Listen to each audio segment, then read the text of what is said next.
Hello, everybody. Welcome back to Adventures in Music with me, Jim, where we listen to, talk about, and do all sorts of things music-y. Today we're talking with Mr. Mariusz Duda. Hello, sir. How are you? That's me. I'm doing very well. Thank you very much. Good. However, I didn't grab my coffee yet, so maybe I will look a bit odd, but I try to do my best. Do you want to rush off and grab a cup of coffee quickly? No, just no. It would be fine. Well, it's I like won't. I won't. I Flaunt, I behave won't that flaunt mine in front of you. I've got water with my I don't know what that is, Ah, but it's still okay. It looks okay. okay. Anyway, It's refreshing and nothing hydrating and what you alive yet need. here, so it's fine. Yeah. Good. Well, I've got coffee, but it won't perk me up. It's decaffeinated. I can't do caffeine in my coffee anymore.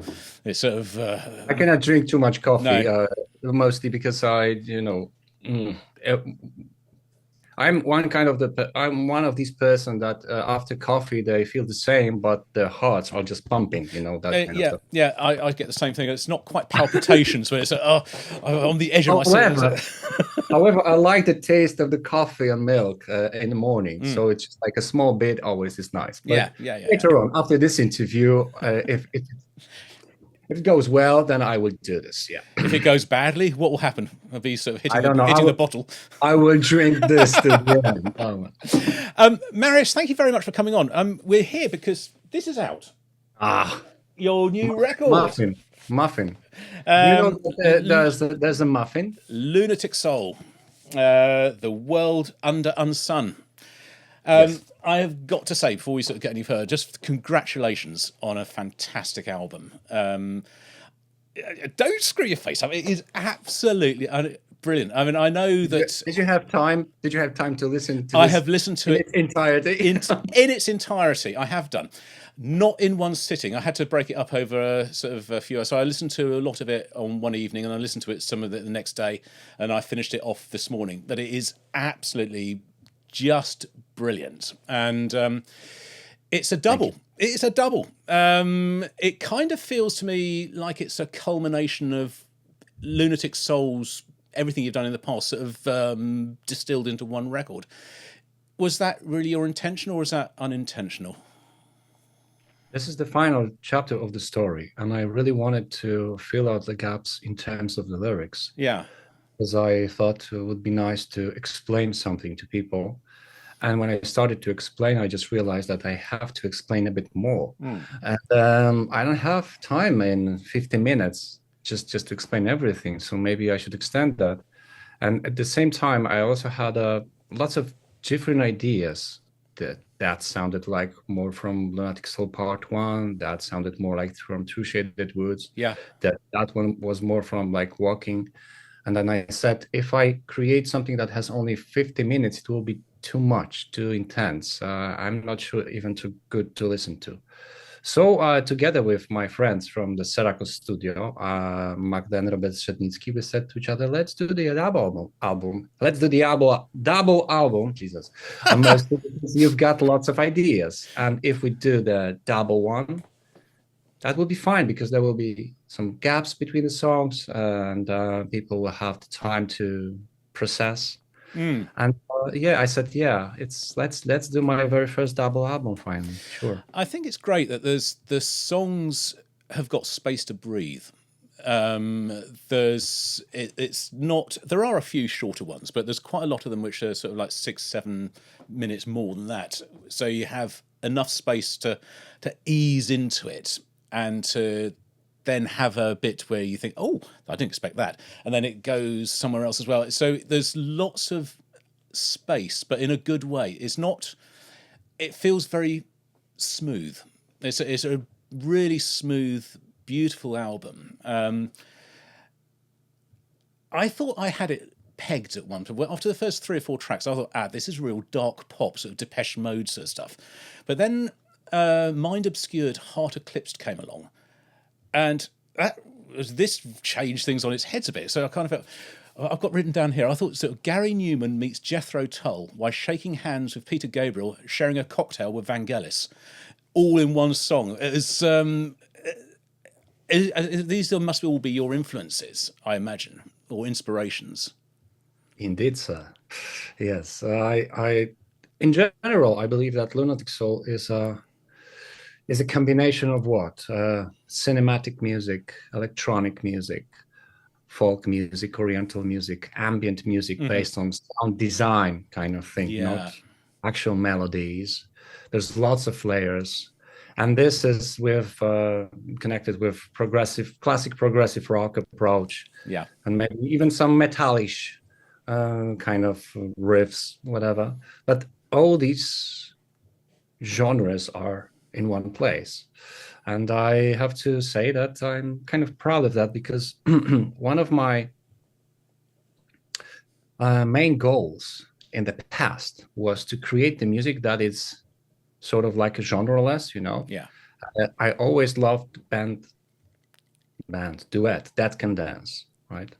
And why? It's not only about the fact that they just create music from another dimension, but also because this is not like, I don't know, rock band, folk band, world music kind of band. They just created their own genre.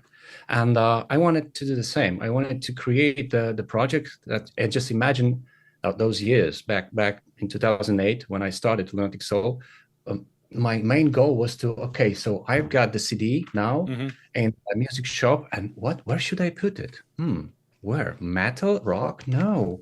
And I thought that it's a great thing, that this is the virtue. But, over the years, I just realized that it was not great for that kind of music, because people don't know what to do with this. Yeah. And algorithms as well. Yeah. So just imagine that you have to pick your song and, okay, what kind of music is that? And you have to tick, tick, tick, tick, tick, mark all the squares, like rock, I don't know, folk, oriental, electronic, this. Yeah. Not a chance that it will find a playlist or something. But I'm proud of the fact that I think Lunatic Soul is the music that has something very diverse and cohesive at the same time, and I like it. And this album is like the representation, team of all these songs or all these musical worlds from the world of Lunatic Soul. I feel perhaps maybe it is like a true modern representation of progressive music, because it is progressing beyond what is expected. It is doing unexpected, unusual, unique and very interesting things. So where we have traditional prog rock or prog metal bands, they very often tend to follow a tried and tested path and will sort of hark back to using sounds of a time before, but sort of presenting also in a modern way. Whereas I think Lunatic Soul is sounding very fresh and very unique and very, very interesting. I can't think of a better word than that, but it's something different. So maybe it is the true modern definition of progressive. Is it rock? I mean, there's rock in there, as you say, but it's folk and there's electronica. There's... The thing is that in Lunatic Soul, I don't use electric guitar, right? But let's be honest, electric guitar is very important for younger generation, especially the djent metal kind of love. Yes. When you listen to new bands, new progressive bands, there's lots of post Meshuggah kind of riffs everywhere. So in that case, I believe Lunatic Soul is kind of original, but I'm not sure if it's not already pushing me to 40 plus kind of listeners, because the younger generation wants to have something which is more dynamic, or more like TikTok kind of approach and stuff. Lunatic Soul is more like a inner journey, but that's the thing. I always wanted to have Lunatic Soul somewhere in a place when it can be connected with the thing. Just imagine that you have the day up in school or in a job or whatever, and then you're going to your psychiatrist and you're just talking about it, and that Lunatic Soul is sort of like a therapy after a really busy day, or after therapy, especially for me. Yes. And I just couldn't imagine create music which is more extravaganza or connected with the noise, if we're talking about the alpha therapy, that is why it's always full of layers and full of like the meditative kind of sounds, not actual hard rock or heavy rock. Yeah, yeah. But that's the thing. It's just like, you know, new people. I mean, new generation. I believe they prefer more, you know, intense music. You know? I think some of it does. Some of the new generation does, and I think that's Sure, the case. sure. The case Yeah, with no, every generation. of course. But playing just the bass, well, not just the bass, but so as your acoustic and your live instruments, your bass and piccolo Yeah. bass. That's that is, I mean, that is a great thing, but I don't think that's something that is a negative at all. There's a band called Royal Blood. I don't follow them very much, but they're a two-piece, and it's a bass guitar and drums. That's it. Sure. That's the band, and they are hugely successful and popular. So you don't need a guitar, obviously, to do that, and I think you're proving that as well. But this is the rock band, and that's it. Yeah. Thank you. This is not rock, electronic, ambient, no, oriental kind of. Yeah. That is why they're successful. You know? Yes, because people know what to do with this band. They're not confused. That's the thing. Yeah, but that's the example how bass can sound like the guitar, and it's also the explanation for those people who just asking me question. But I can hear the guitar there. Yes, you can, because it's, you know, this technology these days. Plus, of course, I'm using some effects, but I also use piccolo bass. Piccolo bass is something between. It sounds like the guitar, but it's not a guitar. Yeah. It's actually almost the guitar, but, you know, I can write in credits bass, not guitar. So that's the thing. Indeed it is. As a one-man studio project, which it mostly is, isn't it? I mean, you've got people come in and help. You've got some session musicians. But could you have imagined being able to do this 20 years ago without having computer recording? I think that has been a massive tool in the right hands, which with you, obviously they are. It's given you maybe a freedom to be able to do things that you couldn't have done in the past. Well, in the past, there was lots of bands, mostly because there was no computer. Now, if you take a look at the artists these days, I'm not sure if you find any band anymore. Coldplay, you know, if we're talking about those, I don't know, top 10, top 20, top 30, all over the world, you know. If you are in a band these days, you have to wear a mask, then you are kind of mysterious, and then you're successful. Anyway, yeah, a computer helped a lot to do your stuff. But I remember one thing. I grew up on electronic music, and exactly what you mentioned, Vangelis, Tangerine Dream, and those artists, Jean-Michel Jarre. Yeah. They were just like Jarre and Vangelis. They were solo artists, right? And they were using sequencer. And I also remember that I just grew up on electronic music with me playing on the keyboard with the sequencer. Yes. So I knew how to do this, you know, from the very beginning. I started with then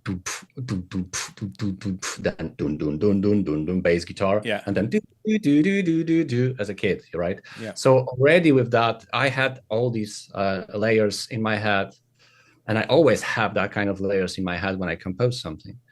And that is why I try not to waste my time composing songs. I mean, preparing demo or something. I prefer, for instance, I've got my phone, and on this phone, I used to have lots of dictaphones, and I still have a bunch of them in the box. So if I have an idea, I just humming to the microphone, or just taking the guitar or something and just playing the riff. Yeah. And then I have all these, you know, all these ideas here that they are just for, I don't know, for many years in my phone. And then if I want to compose something, I'm creating a folder with ideas and going to the studio already to record the album already. Mm-hmm. Not like we're just waiting with the demo, because my friends from Seraco Studio are always waiting for me, and we're just preparing the time.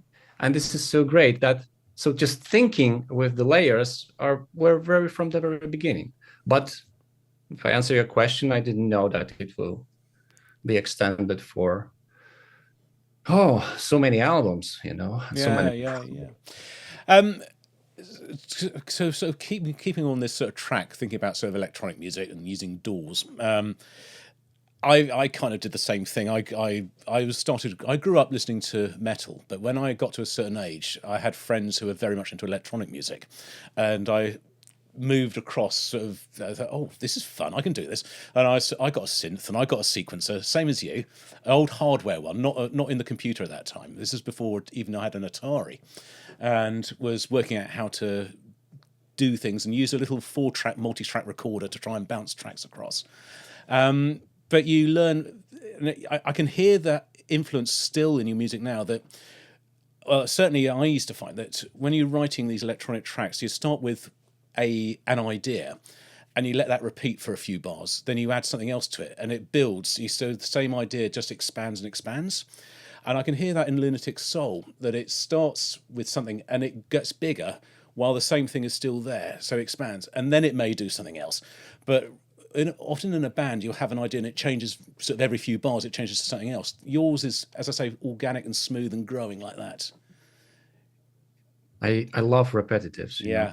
I used to love techno music even, especially in the 90s. But not these hard ones, but just imagine that you listen to something that has like 10 minutes and then you see that it's just constantly growing, the tension rises and Yes. everything. And then it's like, okay, this is the moment when you need to take a breath. And then and it goes Yes. with it. I know that this approach is not perfect. I was searching for music together with Piotr Grudziński. I remember we were listening to the bands like Solar Fields or a Hoover Network or another bands that they were just like sort of like electronical but also ambitious. Yes. This the two things. And this tension rising. It's so amazing. I love that since the very beginning. Even when you listen to The Same River by Riverside, the very beginning is also connected with Yes. that. All the time adding more layers and layers. But with Riverside, that was the approach was more classic. So we had to put lots of elements and stick them together, gluing them together. Part A, B, C, B, C, D, F, G, H, blah blah blah. And then we had Second Life Syndrome, Escalator Shrine, Yeah. Left Out, all these monsters. With Lunatic Soul, I can create the songs like, I don't know, Loop of Fate, for instance. We've got this,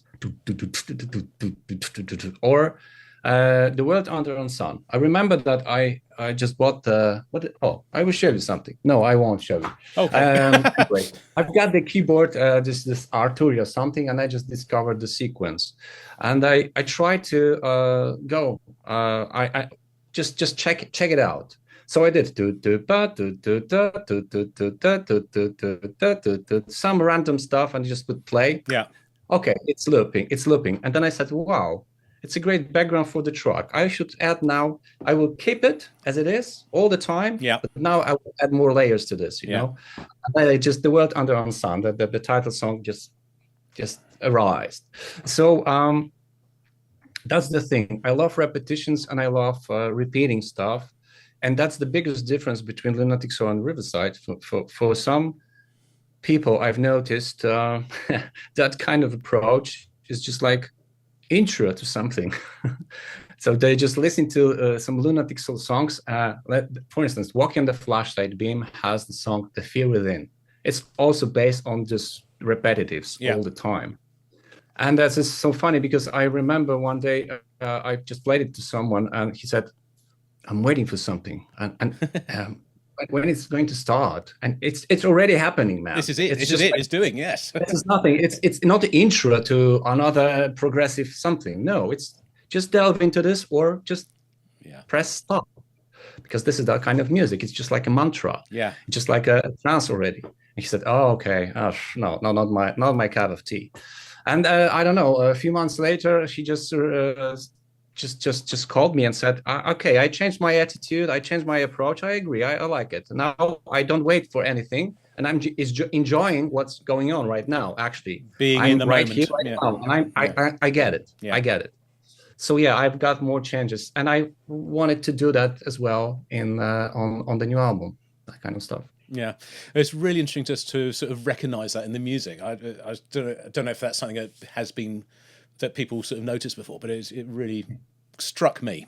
Anyways, There's one more thing that I would like to also mention. I'm not very good into, you know, connecting those sound designs, because I know that there's lots of electronic music. It's based on mostly sound designs and some sound effects. And I'm kind of cursed with the melodies. So even if I create something that sounds only like, I don't know, the breath of the vacuum cleaner, whatever that is, I try to make it in more melodic way. Yes. Like you can hear actually notes. Yes. And I never, and that's the thing that I always try to put. At the same time, I never was into, for instance, my friend from Riverside, Michał Łapaj, he's really into old analogs, and he can combine them together and just put one thing like on one keyboard and another on another keyboard, and then you have this Tangerine Dream kind of stuff, and lots of arpeggiators are mixing with each other. That was never my thing. I prefer to play something, on my hand, with my hand, and then just add another layer and just create something, that kind of stuff. So that's why all these electronic stuff that I did during pandemia, it's also kind of different, I believe, than just the classic electronic music approach. Yeah. So melody should be always even in sound of the breath. Of course, a melody is so important. I mean, it's for most people, I'd say. And there is music, isn't there, which is like drone music, which is just a constant noise. Yeah. But, I don't connect with that. I can't find anything to sort of hang my hat on, as it were. It's difficult. Are you a hardware or software musician? Have you got sort of actual synths, or is it all inside the computer, or a bit of both? I am a Zodiac Libra. I always try to be in between. I even created the documentary In Between. So I'm always in between Riverside and in between Lunatic Soul, somewhere in between Polish language and English language, if I do social media, I need to remember that, 50% are just somewhere abroad and 50 are somewhere in Poland. It's just like, even if there are right here, right now. The same is with the studio. I love playing the hardware stuff, but I don't say that software is something wrong. No. In the studio, in Syracuse Studio, we have the same approach. We try to combine those elements. There are sometimes you have to bring the big cabinet to the studio, because you can just simply use the plugin, and it's fine. No one will do that. But sometimes if you record drums in a proper way in a studio with the great ambience, you can hear that. And the new album, I used the studio with the big ambience and the drums on Lunatic Soul. I believe that on this new album they sound really cool. So it helps. And but also I add to this some electronical stuff, right? And then just like shakers I'm using from my hands and things like that. But sometimes I use also some samples, and then just in between, I'm just adding the sample from sample. But there's also an argument, which I believe in, that you can do stuff with some electronic instruments that it's impossible to do with hardware stuff. So, like, do you know Omnisphere? That synth. Yes. That is one of the most powerful musical instruments I've ever come across in my life. Just the stuff you can do with it is absolutely insane, and I don't know how you could do it if you didn't have that synth. How you'd be able to make that sound? I believe that would be a bit like I always try to add something that's mine to this. I couldn't believe that I could just simply use this pattern without changing it. However, I did that many times. For instance, when I did Lockdown Spaces, this weird experimental music, I used only the sounds that I had on Nordstrom 3P. Right. And I didn't even want it to change the sounds. I just used this. But I used my sticks. Yeah. I played that with my sticks. And that was also something mine, right? The sustain was a different. But I have lots of fun with Lunatic Soul to create the sounds that they imitate something that they're not. For instance, Self in Distorted Glass, there's a part at the end of the song when you can hear horns. Dun, Yes. dun, dun, dun, dun. That's on bass. Is That's a it? bass. Yes. Wow. Everything, the solo is also on the bass. Mm. Some people said this is the guitar. No, it's the bass guitar. That kind of stuff, everything that's on Monsters is also bass, right? That's cool, I believe. Oh, but there's one tricky thing. I betrayed myself. I have to say that out loud. Because I did some kind of an exception. At the end of Monsters, there is electric guitar. I didn't hear that. There's the solo. Okay. My friend Mateusz Owczarek played the solo, and this is electric guitar. But we had to change it to make it, to be not guitar. Coherent with the rest. So we changed the sound, and it doesn't sound like the electric guitar. It sounds really weird and odd. Okay. That was the exception to. That was the main reason why I decided to keep it there. So yeah, it's only between us. Okay? I won't tell anybody. I won't tell anybody. No, definitely not. Definitely not. In a post-album landscape that the world seems to be in nowadays, with obviously streaming and Spotify and Tidal and everything like that, do you still find it? Obviously, you do find it important to release an album, but is it still important that you produce your art in this way, having sort of the long form? You couldn't tell the story in little bits, could you? I tried. I did separate songs and released them under Mariusz Duda name. They were not connected with anything. I created long albums as well. But I love this form, It's mostly because of the fact that when I compose, I don't compose songs or tracks, and then I'm thinking, what should I do with them? Because I believe that most of the artists do this. If they have the idea, they just create something, and they just do the entire songs already, and they collect them, and afterwards they just picking them up and combine them, and they have the album. When I do something, I'm more like I don't want to sound arrogant, but I'm more like a writer who wants to write a book or a director who wants to direct a movie. Mm-hmm. I'm coming up with the title. Okay, I think maybe I should do something about artificial intelligence. Yeah. Okay, so now already I'm thinking about the instruments that I would like to use, the range of instruments, not everything, just pick something. The color of the cover, the mood, should it be hi-fi, should it be lo-fi, kind of approach, and then the artwork, and then I start to compose. When I have all these elements in my head, and I already think that okay, it should be like the long album, or at least 60 minutes, or maybe only like 39 minutes. That kind of stuff I have in my head, and then I start to fill the gaps. Okay. Then I mentioned I'm just collecting some ideas that would fit. Okay, maybe I would focus on this. Then I'm collecting these ideas, trying to develop them in the studio.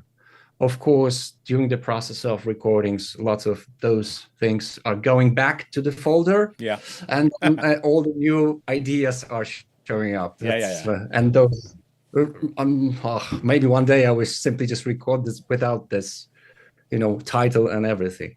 So this is my approach. Yeah.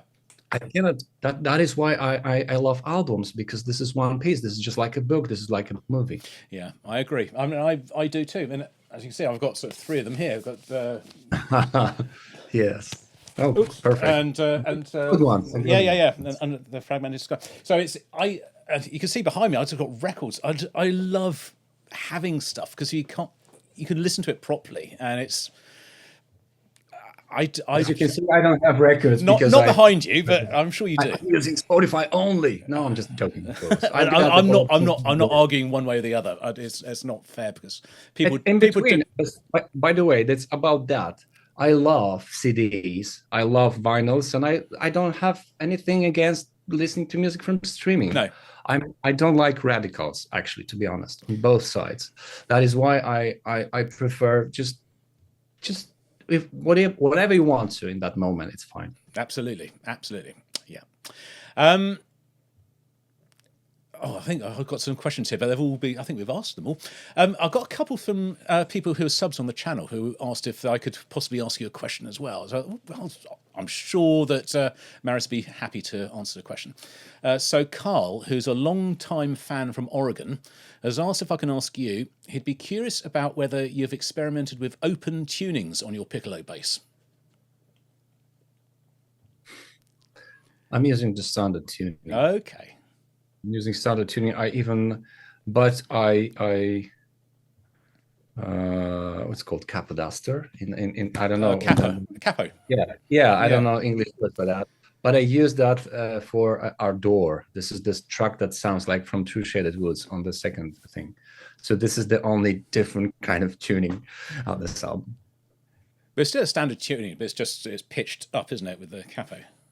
Yeah. I love open chords, and I always try to do things with open chords. If I do like I don't have the guitar, and one day we will just connect each again, and then I will have the instrument. I will show you something.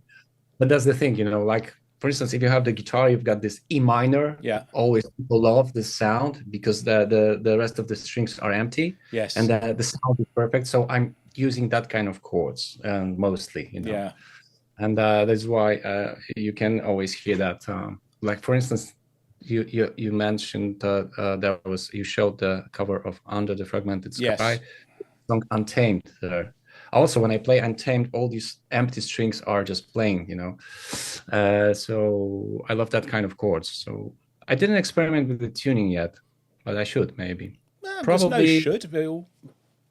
I finished the whole chapter, the Circle of Life and Death, all these 8 albums, and maybe I will start another chapter one day, or another journey with only weird kind of tunings, whatever. So we'll see.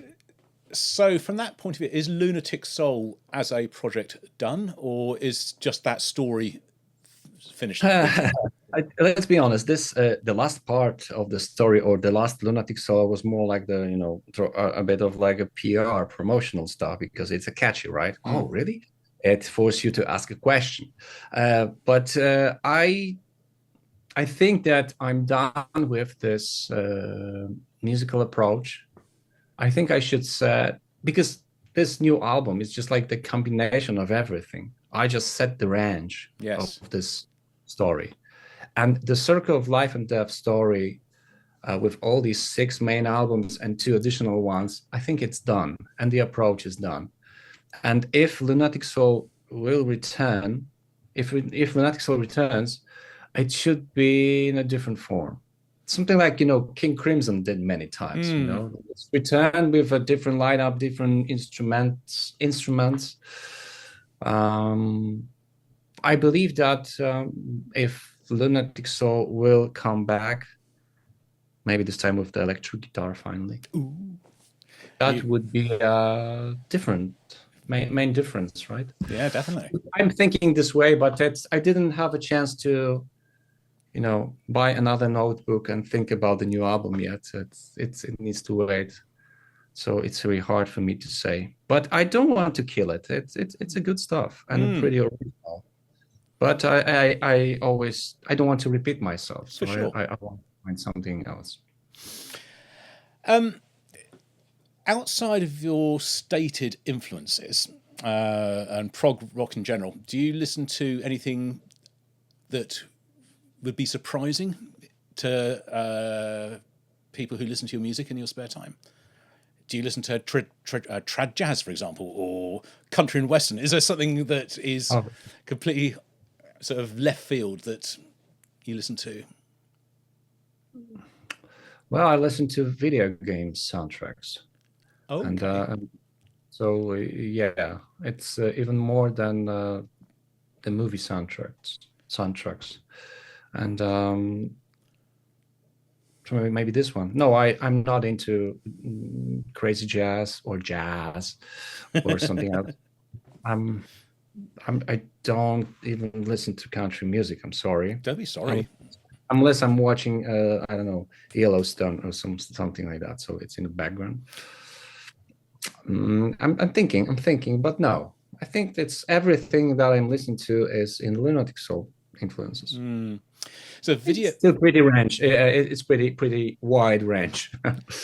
video game music has become such a genre in its own right, hasn't it? Well, not even a genre, because it is so spread across all different genres, but the quality of music that is written for video games is astonishing.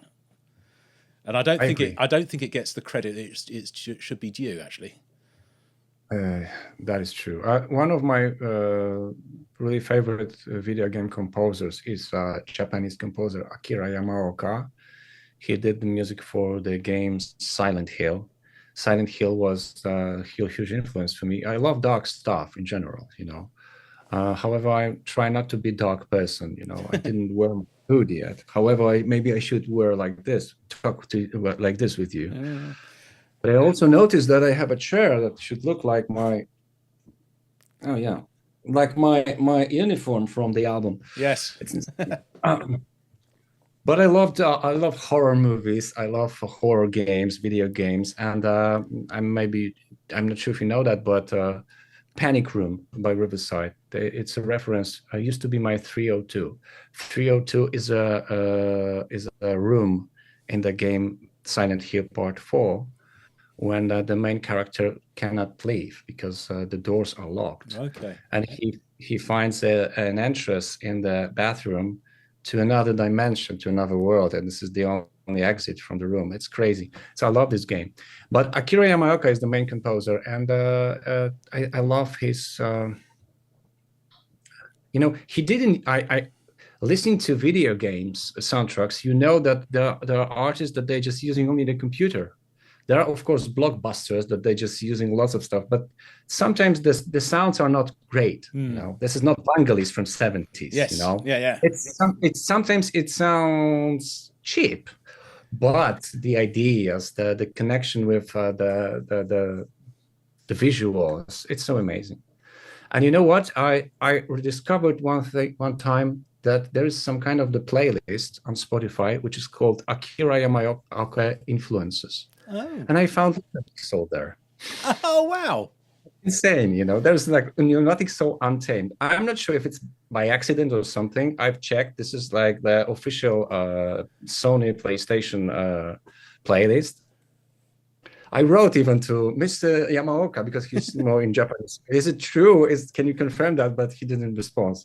I don't know. Maybe he doesn't exist. Anyway, he's just that's one of the examples of me listening to something else. Excellent.